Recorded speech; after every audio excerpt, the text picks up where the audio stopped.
In this Ben Franklin exercise, you'll first hear a short conversation.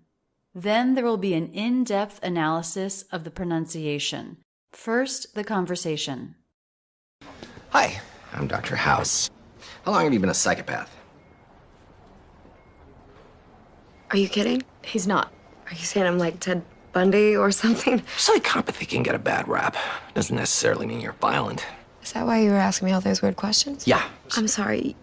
You're really freaking me out. I have no idea what... Relax. We have a duty of confidentiality, and you have an undiagnosed heart problem that could kill you at any moment. Hi, I'm Dr. House. How long have you been a psychopath? Hi. Sort of abrupt, quick up-down shape. Hi. Hi, I'm Dr. House. I'm Dr. House. I'm Dr. House. What's the most stressed word there? House. So titles like Doctor, Mr., Ms., always less stressed than the last name, or than the name that follows. I'm Dr. House. I'm Dr. House. I'm Dr. House. How long have you been a psychopath? He does an interesting reduction here. How long have you been? How long have you been? How long have you been? How long have you been? How long? So it's normal to drop the H in the word have. We drop the H in lots of these little function words. But I didn't even hear a V sound. How long? How long? So he drops the H and the V and leaves us with just a vowel, which he reduces to the schwa, and he attaches it to the word before and the word after. How long? How long are you? How long have you been? How long have you been? How long have you been? Actually, I think he makes an oo vowel here, but it's very fast. How long are you? How long you been? How long you been? How long have you been? How long have you been? How long have you been a psychopath? Been a psychopath. Binna. The N connecting right into the next word, which is just the schwa sound, binna. And the letters E here make the I as in sit vowel. How long you been a? How long you been a? How long have you been? How long have you been? How long have you been? So how and long, a little bit longer, a little bit more stressed. These words, have you been a, all four of those words said very quickly. How long have you been? How long have you been? How long have you been? And then our last stress word, psychopath. A psychopath. A psychopath. A psychopath. Psycha with the schwa path. And there is secondary stress here, psychopath. But that just means it's a little bit longer. It doesn't have a big up-down shape the way psi has. Psychopath. And the TH here is unvoiced. Psychopath. A psychopath. A psychopath. How long have you been a psychopath? Are you kidding? Are you kidding? Are you kidding? The most stressed syllable here is the stressed syllable of kid. Are you? She doesn't reduce the word R, that would be and she doesn't reduce the word you, that would be y. So she doesn't say, are you kidding? Are you kidding? Are you kidding? But she does say them more flat so that they're less stressed. Are you kidding? Are you kidding? And then we go up at the end. It's a yes, no question. Are you kidding? Are you kidding? Are you kidding? So even though these two words are not reduced, they're still said very quickly. Are you? And they're unstressed. Are you kidding? He's not. Are you saying I'm like Ted Bundy or something? He's not. The Z sound in he's not connects right up to the N. He's not. Clear stop T there. He's not. Da. Second syllable more stressed than the first. He's not. Are you saying I'm like Ted Bundy? Are you saying? So again, R and U not reduced, but very low in pitch, said very quickly. Are you? And she's laughing a little bit, so there's a little bit of breathiness in her voice. Are you saying I'm like Ted Bundy? And I hear this as an IN instead of an ING. Are you saying? So that's with the tongue tip at the front of the mouth rather than the back of the tongue at the back of the mouth. Are you saying I'm? And then the N links right into the next word, the I as in by diphthong. Are you saying I'm like Ted Bundy? I'm like, I don't hear a released K here. It's a stop consonant, unreleased. I'm like Ted Bundy. Ted. True T, because it's a stressed word. I'm like Ted Bundy. I'm like Ted Bundy. Bundy. She holds her B a little bit. It's a little bit stronger than it maybe would be. She's in disbelief, so she pauses. She holds it a little bit. Bundy. Are you saying I'm like Ted Bundy or something? Or something. She also doesn't reduce the word or. Very much so, this would be reduced in most cases. Ted Bundy or something. But she's not reducing. Ted Bundy or something? Ted Bundy or something? She's speaking a little bit more slowly, thinking a little bit more fully pronouncing.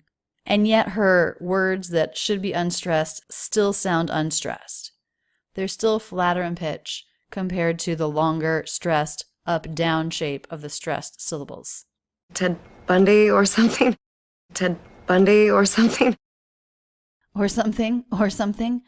Again, she's laughing here. It changes the quality of her voice, but her pitch does go up at the end. Again, a yes, no question. Ted Bundy or something?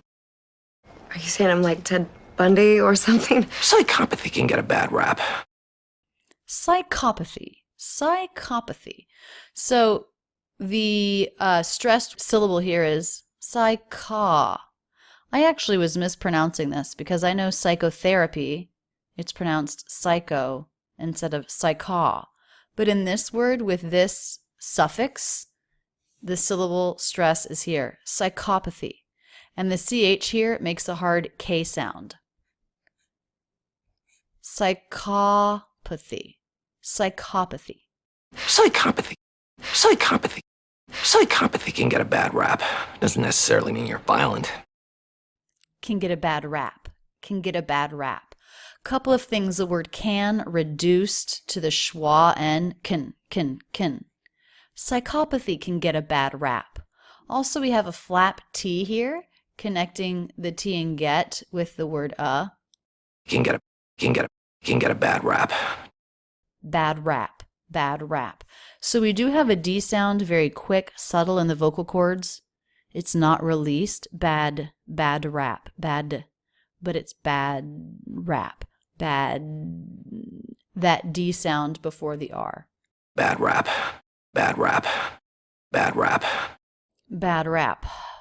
And he releases the P as well as some extra air. Bad rap. The thing that I like about this particular clip is, for those of you that don't know, this actor, Hugh Laurie, is British. So he's not speaking naturally. He's not speaking in his accent. He is putting on a fake American accent for this role. And unless you know that about him, you wouldn't know, because his American accent is perfect. So he has studied things like the flap T. They don't do this in British English. And the reduction of the word can. I'm not sure if they do that one in British English or not. But here he is, living proof that you can study how to do an accent and do it perfectly. You just have to know what there is to be done, studying the concepts, and then do it hundreds of times.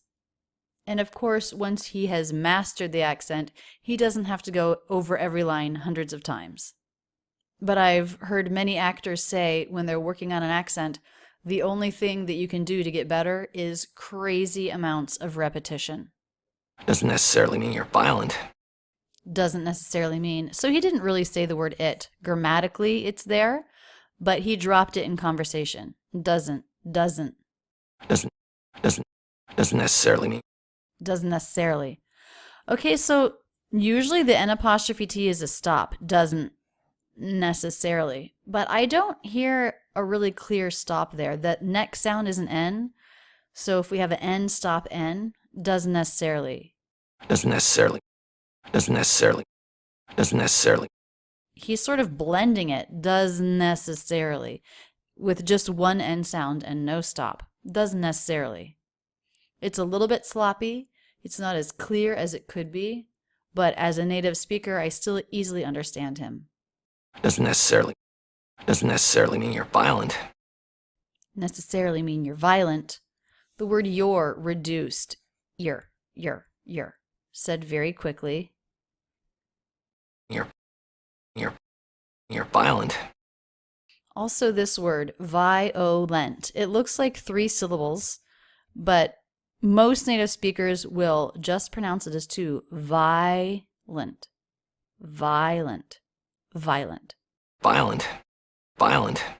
Violent. And he does release the T here. You wouldn't have to. Violent. You could make an abrupt stop with your N sound, violent. But he does. Violent. He does release. Violent. Doesn't necessarily mean you're violent. Is that why you were asking me all those weird questions? Yeah. Is that why? Is that why? The word is. I'm not really hearing much of a vowel, just the S sound. Is that why? Is that why? Is that why? Is that why? That, with a stop T. Is that why? Is that why? Is that why you were asking me all those weird questions? Yeah. Why you? Very connected. Why you? The word you is not reduced. I do hear a quick oo vowel. Why you were. Why you were. Why you were asking me all those weird questions? Yeah. Asking me. Very light K sound. Asking me. Asking me. So this sentence is crazy. It's pretty fast and it's all so smooth. Really, everything blends together. So the way that it makes it easy to be understood, with those things being true, is stressed syllables. So try to be sloppy, but then think of what are your stressed syllables and bring those out. Let's listen to her phrase. Is that why you were asking me all those weird questions? Is that why you were asking me all those weird questions? Is that why you were asking me all those weird questions? So I hear a little bit more length on that. Is that why you were asking me all those weird questions? So even though everything is really smooth, really connected, and to be frank, said quite quickly, even with those things being true, I can still understand her perfectly easy because she's giving me these stressed syllables. She's making them a little bit longer, and that's how I find my way through the sentence. So when you work with the audio, think about this. Think about being sloppy. Is that why you were asking me? But then think about your stressed syllables having just a little bit more length. Is that why you were asking me all those weird questions? Is that why you were asking me all those weird questions? All those weird questions? All those weird questions? Going up in pitch at the end, yes, no question. And House says, yeah. Statement, down in pitch, yeah. Yeah. I'm sorry. You're really freaking me out. I have no idea what... Relax. We have a duty of confidentiality. I'm sorry. So we use this phrase when we don't understand somebody. You could say, I'm sorry, what? But here she's using it to say she understands the words, but the concept. She can't understand the concept. I'm sorry. She takes a pause. She lets her mind work on taking in this accusation. I'm sorry. I'm sorry. You're really freaking me out. You're reduction. You're really, and of course we only have one R sound linking these two words. You're really freaking me out. Freaking. Little extra H sound, little like laugh, but it's not a laugh, it's disbelief is what she is conveying in her voice. Freaking me out. Freaking me out. Out. Nice clear stop T. Out. You're really freaking me out. I have I have. So she does another pause here while she's thinking about what to say. It's dramatic. I have. I have. I have. I have. And it stresses what comes next. And so because of that break, she doesn't reduce the word have. She says the H sound and the V sound. I have. I have. I have. And then the pause builds up tension for the importance of the next statement. No idea. I have no idea. I have no idea. No idea. No idea. So I think she's doing a little bit of a, not a break, but she's not connecting these two words the way a lot of people would. No idea. A lot of people would connect that with the W sound. No idea. But she does a little lift to separate them. No idea. No idea. No idea. No idea. No idea. And the reason why she does that is by making that little lift, separating them just a little bit, she's stressing even more. She's trying to let them know this is totally out of the blue for her. She has no idea what they're talking about. I have no idea what. Relax. Idea what? Idea what? Stop T. Relax. He butts in. Relax. Relax. Schwa in that first syllable. Relax. Relax. Relax. Relax. Relax. And the letter X makes the KS sounds. Relax. Relax. Relax.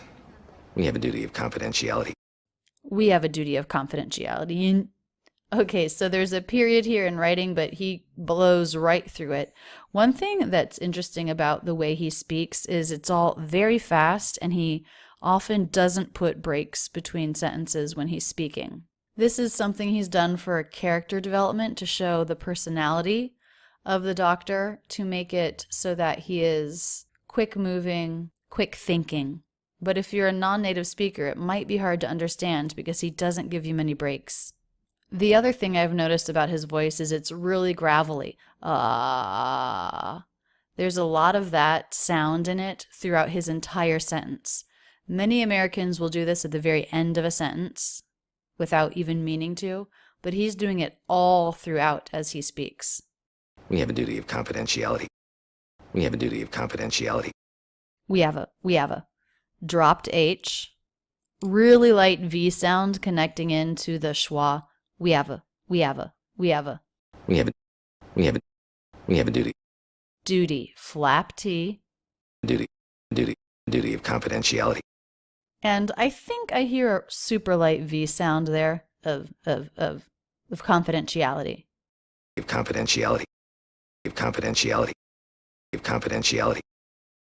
So even though the word duty is stressed, he doesn't really stress it. This is part of his way of speaking. It's pretty flat without breaks. It's just part of his character. We have a duty of confidentiality. Confidentiality. Now here finally we get a little bit more shape of stress. Secondary stress, little light curve up, confidentiality. And then we get the bigger stress there. Notice this T is a flap T, confidentiality. And this one, confident, sounds like a CH sound. Confidentiality. Confidentiality. Confidentiality. Now, if you look up the word confidential in the dictionary, it does say that this is an SH sound.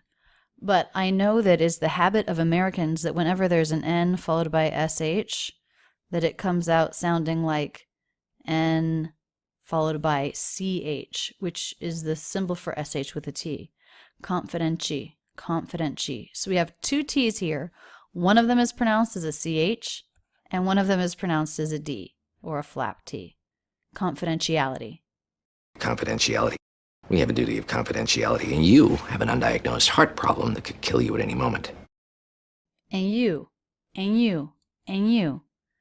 Definitely no D. To be honest, the N is even pretty weak. And you. Most of the time, when people reduce this word, they reduce it to just the N. But here he's keeping more of a vowel. and you, and you, and you, and not really making much of an N. It's more just the vowel sound that he's putting and connecting into the word you, and you, and you. And you, and you, and you have an undiagnosed heart problem. Have an undiagnosed. Okay, here he puts a big break here. He's really stressed the word you, and you. And then with that break, he does pronounce his H, he does pronounce the V, he fully pronounces the word have. Haven, connecting the V into the schwa of the word an, haven. Have an, and you have an undiagnosed heart problem. Undiagnosed heart problem. Undiagnosed heart problem. So this word's still pretty flat. You have an undiagnosed heart problem. And that he really brings out heart and prob. He really stresses those, the most important part of the sentence for him. And you have an undiagnosed heart problem. Stop T at the end of heart. Heart problem. Usually when the T is in a cluster, I say it's a true T. But I'm noticing more and more that when it's at the end of a word, it can be a stop T, especially when the next word begins with a consonant. If the next word began with a vowel, then it would be a flap because it's between an R and a vowel. But it's between two consonants, heart problem. You can make that a stop T. Heart problem. You have an undiagnosed heart problem that could kill you. The word that, even when I play this clip in slow motion, can still hardly hear it. That.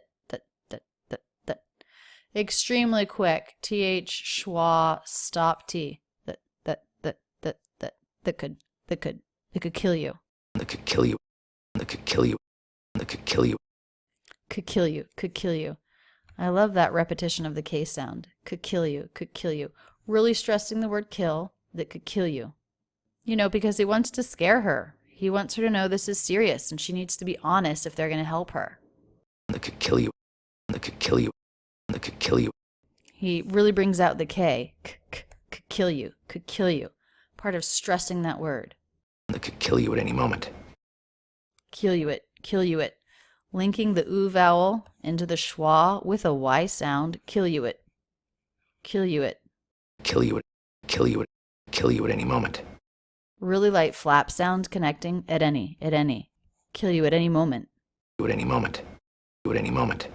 Kill you at any moment. Moment. And here he does do a light release of a true T. Moment. At any moment. Moment. Also nice and stressed. Moment. Kill you. Moment. Kill. Moment. Again, he's just trying to let her know the urgency of this. So he's really stressing those stressed words. Kill you at any moment. Kill you at any moment. Kill you at any moment. Let's listen to the whole dialogue one more time. Hi, I'm Dr. House. How long have you been a psychopath? Are you kidding? He's not. Are you saying I'm like Ted Bundy or something? Psychopathy can get a bad rap. Doesn't necessarily mean you're violent. Is that why you were asking me all those weird questions? Yeah. I'm sorry. You're really freaking me out. I have no idea what... Relax. We have a duty of confidentiality, and you have an undiagnosed heart problem that could kill you at any moment.